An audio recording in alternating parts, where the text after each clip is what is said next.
Perfect.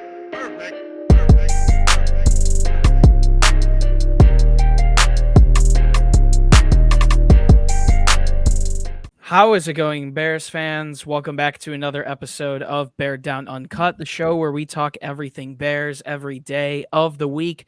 Today, in episode number 180 of Uncut, we are back with our second version of our mock draft prior to this week's NFL draft. We have finally reached draft week. We are finally here, but we have a couple more mock drafts to bring you guys. So we've got another one coming today and a couple more coming throughout the week. Welcome back to the channel, though. We appreciate your support on the draft content thus far. The last mock draft we posted a couple of days ago has been killing it. So thank you guys for the support. And if you are new to the channel or the podcast and want Bears content each and every day of the week leading up to the draft, do us a favor, drop a like, subscribe, follow, and we're going to be bringing you guys Bears draft content the rest of the week. I am your host, Chris Malpe. Today, to break down another mock draft and share some picks and predictions, I am joined with my co-host, Jalen Clinton. Jalen, it has most definitely been a minute, but feels good to see you and have you back here. How's it going, my man? It feels good. It's definitely been a very long time since I've been on the channel. Just going through some school stuff, getting ready to finish up the school year. But yeah, it feels good. It feels good to be back. Trying to get back on the channel more, but like our schedules are like not at all similar. So every time you guys are recording, I'm always doing something. But yeah, excited to be back. I've been staying tuned, watching the videos. Draft's 4 days away. Excited. Yeah, and you're getting ready to leave for college, so soon enough you'll be recording in a dorm room with bunk beds behind you, just like me. However, we've got another mock draft today. As we've previously laid out, the Bears have 2 second-round picks, so there's a lot of which ways they can go about this when approaching the 2022 draft. So let's just hop right into it. I'm going to start with my first of the 2 second-round picks.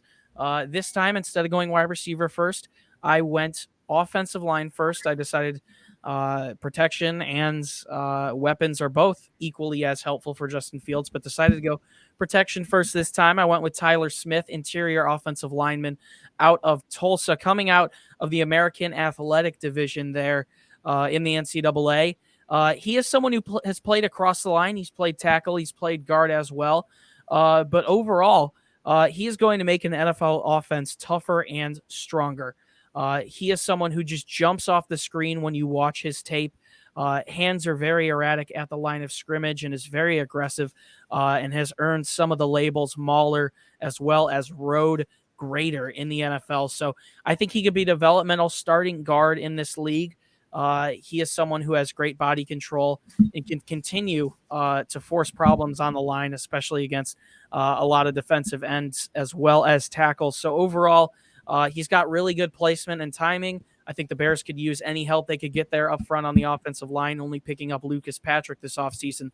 So Tyler Smith is the way that I went in this second round with pick number 38, I guess you would, or 39, I guess you would call it. Jalen, you went a little bit of a different route here. You went wide receiver with your first pick, and you took a very popular name. So talk to me a little bit about your first second round pick here with George Pickens out of Georgia. So when it was the Bears' turn to pick at 39, it was my choice between 2 wide receivers. Obviously George Pickens and somebody that Chris is a big fan of, Alec Pearson. I ended up going George Pickens. I know that might make a lot of Bears fans mad because he's from Glen Ellen. So, but A little hometown bias. I apologize. Yeah, especially for you. But like I said, I went with George Pickens. 6'5", 6'4", runs a 4.4. If it wasn't for if it wasn't for a torn ACL, he probably would have been one of the first wide receivers taken off the board this year. He is a very he has his injury concerns, but I think if he stays healthy and stays on the field, he can be that X wide receiver for Justin Fields that we desperately need right now. Alongside him and Darnell Mooney. So yeah, that was my first pick. All right, let's move into the second of our second round picks, and I'm not going to take anything off of the screen here because I went with this same man at 48th overall. I went George Pickens out of Georgia as well. Jalen, you touched on it nicely. He's got his injury concerns. He slipped down the board a little bit. Some draft predictions even have him going further down the board. But overall, taking a look at him in Georgia and the time he played, obviously more so in 2020 before that ACL injury in 2021, he's a very good athlete. I think he's got great downfield speed, agility, great body control in the air. He's a little bit on the not on the smaller end, 6'3". He's someone who can play in that X split end role that you would assume Chicago is looking to fill after Allen Robinson left. So I love his body control and catch radius in the air. Overall, he's got a little bit of a weird frame, but I think his catch radius and tremendous athleticism make up for it. He can most definitely catch off target throws. So George Pickens, Jalen, we agree on that one. And overall, I think he would be a great addition alongside potentially an offensive lineman or a cornerback in that second round. So I'm going to pass it back to you. I went offensive line, wide receiver. You went wide receiver, offensive lineman. So talk to me a little bit about Cole Strange, the interior offensive lineman out of University of Tennessee, Chattanooga. Also, like you said, we just we switched. I went wide receiver first, offensive line second. He's a center, interior offensive lineman. If we were to take him, that would be able to kick Patrick out to guard, or we put him at guard. So, brings some versatility onto the offensive line. That would be a very solid interior with Cody Whitehair, him, and Patrick alongside. Two very young tackles and Borum and Jenkins, yeah.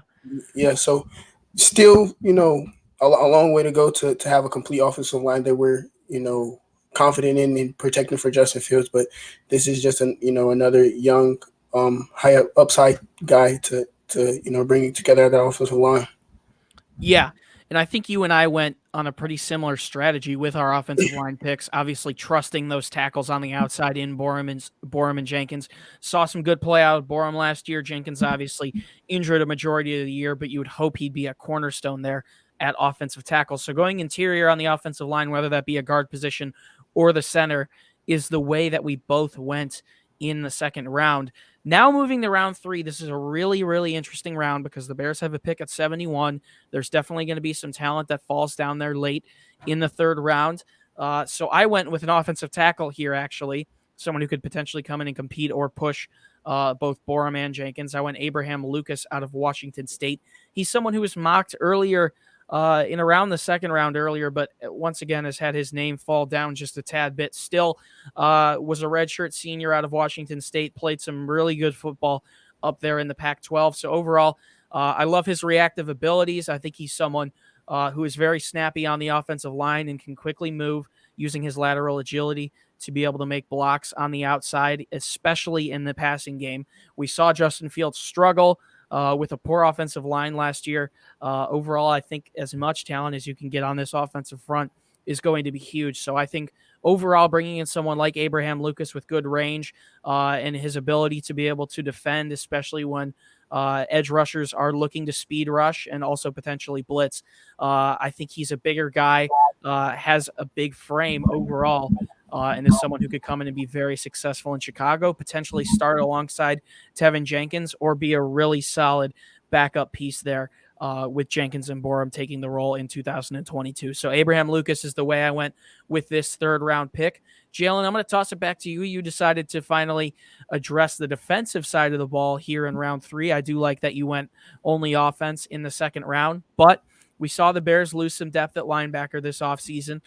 Danny Trevathan obviously was cut, so they've got Nicholas Morrow as well as Roquan Smith really is the only ones penned in at that linebacker position right now. So talk to me a little bit more about Brian Asamoah, I think is how you say it, Asamoah? I think it's Asamoah. Asamoah. Oh, wow. Well, that was quite the bad pronunciation. My apologies. But talk to me about Brian Asamoah, linebacker out of Oklahoma. So I want to actually double down on wide receiver right here. By the time we got to pick 71, David Bell had literally went at I almost went David Bell. It was a tough choice. Yeah, he literally went at like 69, and I was like, dang. But we're getting a high upside, very athletic linebacker in Brian Asamoah, 6 feet, 220. Some say he's one of the most athletic linebackers in this draft class, and that's saying something with, the linebacker at Georgia, I think his name's Kobe Dean, and others. So, like you said, we don't have very much linebacker depth. Danny Trevathan is basically getting cut, or he already is cut post June 1st. We lost other people like Ubi Niwe, so the only really linebackers we have on the roster right now is Roquan and Nicholas Morrow, with us switching to is it a 4-3? I'm not sure actually. I should know But that. the one where we have three linebackers basically. So if he can come in and compete with those other linebackers like a Caleb Johnson and people we bring in, I'm pretty sure we're not done signing many free agents because we have a bunch of roster spots left. That's even after the draft. So if he can come in and compete and be, that third linebacker alongside Morrow and Roquan Smith. I think that's a steal at pick 71. That is a solid way to go there at 71, adding some depth to the defense. Obviously, not a bad thing in an offseason where the Bears lost a lot of heavy hitters on that defensive side of the ball. Next, we've got picks 148 and 150. The Bears have 2 fifth-round picks within 3 picks of one another. I'm going to start by going with someone that the Bears actually met with this offseason, the speedy Tyquan Thornton out of Baylor. He's someone whose tape is just full of route separation. And I really believe he's someone who could become a deep threat for whatever team drafts him. So he's quite the speedy athlete. He recorded a 4.28 40-yard dash at the NFL Combine. The Bears met with him just on April 11th here, just a little bit ago. So maybe not the same catch radius as someone like a George Pickens, who we discussed earlier, but he is someone who could ideally play slot in the NFL if the Bears want to keep Mooney outside, maybe get someone like Pickens on the outside as well, or Christian Watson. I think he's someone who could come in, and I do think that his speed and talent make him worthy of a shot on day 3. Great overall instincts. He has the ability to create separation, good short area foot quickness. So overall, Tyquan Thornton, another interesting target for sure, someone who the Bears have already expressed that they've got somewhat of an interest in. So I think that Tyquan Thornton is the man in the 5th round and really could be a late round gem that Chicago could end up picking up. So, Jalen, you continue to hammer down on the defense here. Talk to me a little bit about D'Angelo Malone, edge out of Western Kentucky. Now, obviously, we lost Khalil Mack, or not lost him, but we traded him to the, LA Chargers in the offseason or earlier in the offseason for a second round pick. So I took an edge here. You can never have too many edge rushers on this team. Can be a rotational piece with Travis Gibson, obviously Robert Quinn and others. He was a redshirt senior, recorded 9 sacks and had four forced fumbles. So a guy that knows how to make plays and get the ball or strip the ball out of the quarterback or other players' hands. So like I said, 5th round pick. If he can come in and get 3 sacks as a 5th round pick, I think that's a great pick in the 5th round. Yeah, the Bears looks like they're going to go into the season with Robert Quinn coming off of an incredible career year, as well as Travis Gibson, who definitely deserves a shot at the edge positions, but adding more depth once again to that position. No one can complain with that whatsoever. Getting into our last 2 picks, though, last one in round 5, I went with Damone Clark, linebacker out of LSU. Not much to say here. He's someone who may have been able to have a lot better of a draft projection if he had a better 2020 season. He was someone who began the year starting for the LSU Tigers, was pulled out of the lineup, but overall in 2021, he really turned the corner. He has great athleticism to be able to track down and pursue ball carriers, and I think that's one of the biggest reasons why he was amongst the top of the NCAA in tackles in 2021. He recorded 100 tackles, also had 5 sacks. Overall, just a very versatile defender for the Tigers, and it shows in his stats. So he played the game at a high level. He's quite the athlete, and similar to someone like a Roquan Smith in college, was just able to rack up a ton of tackles. So another potential late-round talent here. Damone Clark out of LSU. I think he's another solid linebacker that you could add to this rotation and maybe could make some noise early on in training camp. Jalen, I'm going to pass it back over to you now. This is a wide receiver that was mocked a lot higher. If we go back around a year, he's someone who was maybe projected to be picked in the first 2 rounds, but struggled a little bit, still could be there late and still could be a good late round developmental talent. Talk to me a little bit about Justin Ross, the wide receiver out of Clemson. Like you said, another receiver that was, in 2020, coming to the season was projected to be, one of the first wide receivers taken on the board. He was definitely, a top wide receiver of that class, but due to him having a neck injury, had to sit out, which actually came out of nowhere. Like it was like a weird neck injury, so he had to sit out 2020. And then this year, the whole Clemson football team had a down year. But him still having 500 yards, 46 receptions, and 3 touchdowns. coming off a serious injury like a neck injury is still something nice to do. Like you said, fifth round pick, a person who has high upside. He's 6'4", 205, runs like a 4.4, 4.5. Give just another weapon in our wide receiver room, another weapon for Justin Fields to develop with, and that's what we're getting in the fifth round with him. Yeah, definitely the possibility in this draft. I mean, Ryan Pace isn't our GM anymore, but he was someone who was so great at finding Yeah, great late round talent. So I hope Ryan Poles can pick up where he left off in that department, because there's definitely a lot of talent, especially rounds 3 through 5.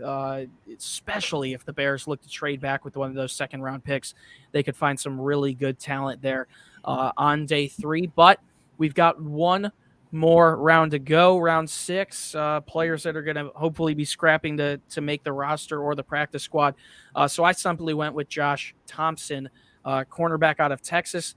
As we mentioned, I believe in the last mock draft with Parth, there's some ambiguity at the cornerback position in Chicago. I don't think we saw immaculate play that was going to make you trust Kindle Vildor last season, but the Bears know they have a cornerstone with Jalen Johnson. Should be interesting to see how Thomas Graham Jr. continues to develop. That was a really solid pick, and he played pretty well last year when given the opportunity, but the Bears can still add some depth to this cornerback room. Obviously, I didn't address him as early as I did in our last mock draft when I went Roger McCreary in the second round. But Thompson's someone who played for the Texas Longhorns last year, a system with a lot of zone coverage where you're keeping the wide receiver and the cornerback in front of you, trying to jump routes as well as break up balls. So overall, he's someone who's comfortable in that sort of system. He could be a great zone defender in the league. And also is good at securing tackles and can help well in run support. So I think his scheme fits a solid cover 2 or a cover 3. But once again, this is someone who I think I would expect to come on. Similar situation to Thomas Graham Jr., make the practice squad, maybe get some opportunities down the road. But I thought it was important with my last pick to address that secondary in some way, shape, or form. Jalen, you went a similar route. You went a cornerback yeah. as well with your 6th-round picks. So to close it off, talk to me a little bit about Zion McCollum out of Sam Houston State. No, I wanted to go corner way earlier than the 6th round. I want to, possibly go second round, but the top corners or top second round corners were already gone by the time I got to pick 49. So, I had to wait to round 6. With Zion McCollum, 6'4" corner, very tall. Had recorded 13 interceptions in 56 games in college, so he's a ball hog type of player who causes turnovers, and I'm never going to complain about a player who gets the ball back to the offense. So like I said, just a developmental corner who can probably be another Thomas Graham that, like you said, sits on the practice squad for majority of the season and gets opportunities where there's injuries or, he just has an opportunity to come up and play. So like you said, it's still a lot of question marks at that cornerback room. The only really true guy I have confidence in is Jalen, and I think Thomas Graham can really surprise a lot of people if he gets an opportunity next year. So, but other than those two, it's a bunch of question marks and a bunch of injury-prone players or guys that haven't really had much an opportunity to get meaningful snaps.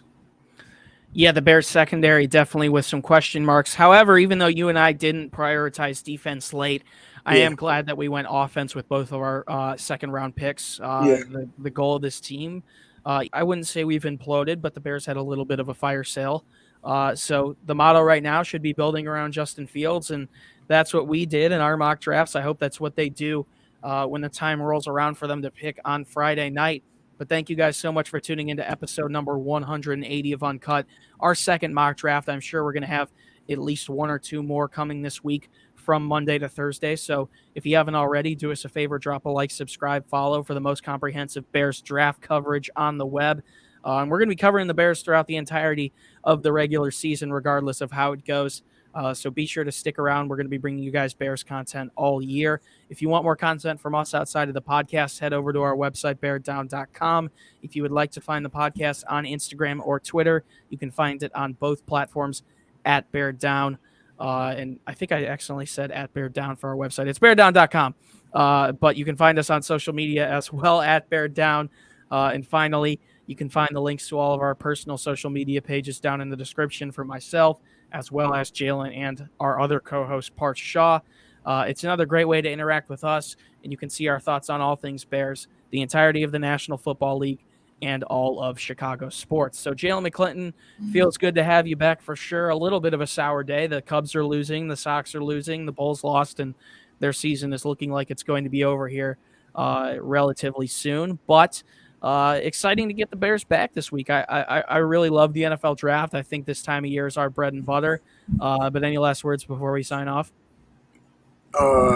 Go Bears! Like you said, the Bulls got blown out last two games after stealing one in Milwaukee, but it is what it is. And the White Sox have been very disappointing lately. We're having a lot of injuries, just like the Bulls had during the season. But long way to go. It's only April, so that's about it. Bear down.